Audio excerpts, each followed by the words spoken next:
Narrator gentle, emotional tone.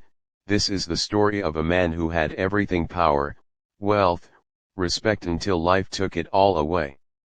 And of another man, who had almost nothing, yet gave more than anyone else ever could. Because sometimes, kindness comes from the most unexpected places. Fade in, int. City skyline, day. Tall glass buildings gleam under the morning sun. A luxury car pulls up outside a towering corporate office. Cameras flash, reporters shout questions. Narrator, Richard Hale, CEO of Hale Dynamics, a name that echoed in boardrooms across America. At 52, he built an empire from nothing. Every headline called him the man who couldn't be stopped. Int. Boardroom, day. Richard, sharp in a dark suit, commands the room. Executives listen as he finishes a powerful speech. Richard confidently, "We don't quit when it's hard, we rise. That's what leadership means." Applause fills the room. Richard smiles faintly, but his hand trembles slightly on the table. Narrator, but that smile was hiding something. Behind the success, the power, and the perfect image, something inside him was breaking. Int. Doctor's office, evening. The room is quiet. A doctor sits across from Richard, holding a folder. Doctor gently, "It's progressive neurodegenerative disease, Richard. There's no known cure yet. You'll begin to lose motor control over time." Richard stares blankly, the words echoing. Richard whispers, "How long, before I can't work, doctor?" "A year, maybe less." Narrator, that night, the man who once owned the city sat in his car for hours. Not thinking about money. Not even about death. But about how quickly people forget you when you stop being useful. Montage, Richard's decline. Board members whispering behind his back. A company statement, "Mr. Hale is taking medical leave." His assistant avoids eye contact. His wife, packing bags, says through tears, "Wife, I can't do this, Richard. I'm sorry. I can't watch you fall apart." Door slams. Silence. Narrator, within months, the empire he built, no longer had space for him. And the people who once begged for his time no longer picked up his calls. Int. Hospital room, night. Richard lies on a bed in a small private ward. Machines hum softly. His hands tremble as he tries to reach his glass of water, but it falls and shatters. Enter Samuel, a janitor in his late 50s, warm eyes, worn uniform. He hurries to help. Samuel, hey, careful now, got it? Don't move, sir." Richard, embarrassed, "Sorry. My hands, they don't listen anymore." Samuel, smiling, "That's all right. They've been working too hard all these years. They just need a break." He pours new water and helps Richard drink. Narrator, that was the first time someone had spoken to him not as a CEO, not as a patient, but as a person. Int. Hospital, late night. Samuel mops the hallway. Richard watches him quietly from his bed through the open door. "Richard, don't they ever let you rest?" Samuel grins, "Rest not. I'm saving for my daughter's college. Nights are quiet, just me and the hum of these machines." Richard softly, "Sounds lonely."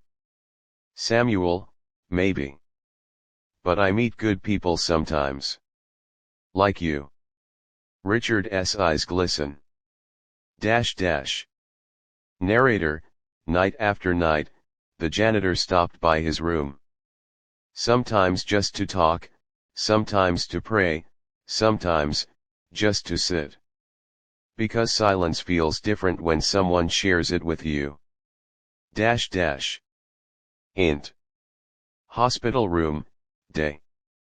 Richard struggles to write something in a notebook, his hand shaking badly. Samuel enters. Samuel, need a hand. Richard frustrated, can't even sign my own name anymore. I used to run $1 billion company, and now I can't hold a pen. Samuel, you still got your mind, sir. That's worth more than all the paper in this place. Dash dash. Narrator, Samuel's kindness didn't come from pity, it came from faith. He saw a man worth caring for, not a title worth remembering. Dash dash. Int. Hospital, stormy night. Thunder rumbles outside. The power flickers. Richard's machine starts beeping wildly. Samuel rushes in, flashlight in hand. Samuel panicking, stay with me, Mr. Hale. Hold on. He calls for a nurse, but none come immediately. Storm delays have left the ward short-staffed. Samuel starts hand-pumping oxygen manually. Samuel shouting, you're not going anywhere tonight, you hear me? You fought too hard to stop now. Dash dash. Narrator, that night, a janitor saved a man's life not because he was told to, but because his heart refused to let someone die alone. Dash dash.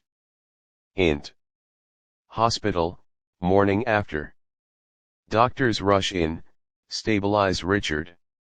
Samuel stands to the side, exhausted but relieved. Doctor, if he hadn't kept the airflow going, he wouldn't have made it. Good work, Mr. Samuel Davis. Just the janitor, sir. Dash dash. Narrator, just the janitor.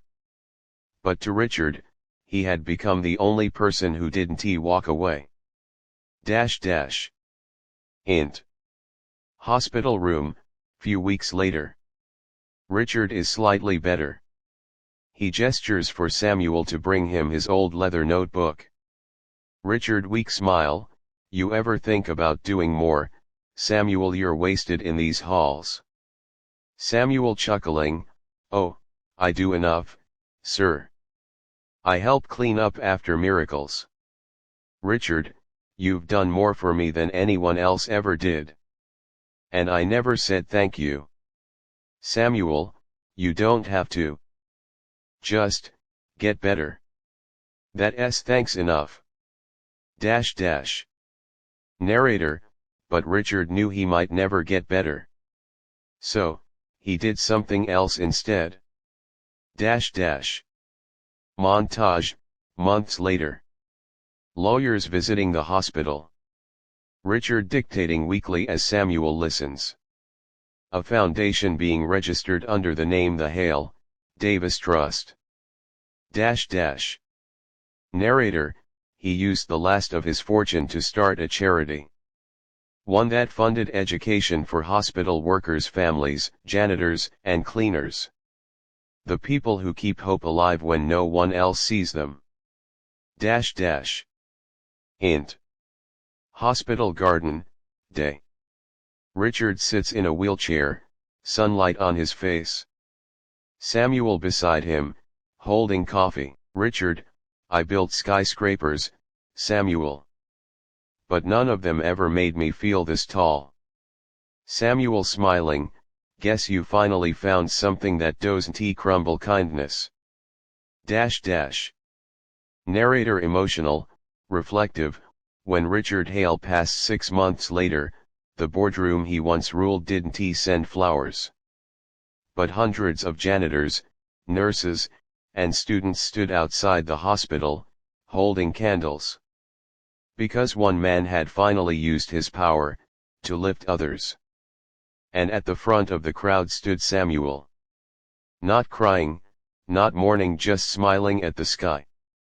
Dash dash. Fade out, narrator final words, soft, sometimes it takes losing everything, to understand what really matters. Because greatness isn't about what we build. It's about who we lift when no one else dares to. Dash dash. Text on screen, inspired by true acts of kindness around the world.